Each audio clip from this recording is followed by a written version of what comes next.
তো আমরা ত্রিকোণমিতি 23.2 চলে এসেছি। এটার বাম পক্ষ ডান পক্ষ প্রমাণিত করতে কিছু বলেনি, এটা খালি কি করতে বলেছে আমাদের এক্স এর ভ্যালুটা বের করতে হবে। যদি এই সমস্ত জিনিসগুলো এরকম হয় একটা সমীকরণ, সেখান থেকে এক্স এর ভ্যালুটা বের করতে হবে। তাহলে অঙ্কটা শুরু করা যাক।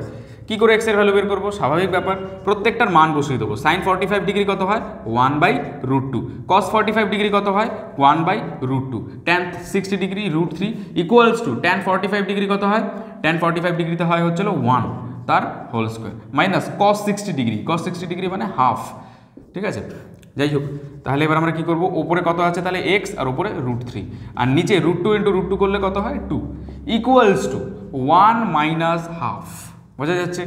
তো এক্স √3 ডিভাইডেড বাই 2 সমান সমান 1 মাইনাস হাফ করলে কত হয়? মানে একের থেকে যদি আমরা হাফ বাদ দিই তাহলে কত হয়? হাফই হয়, তাই না?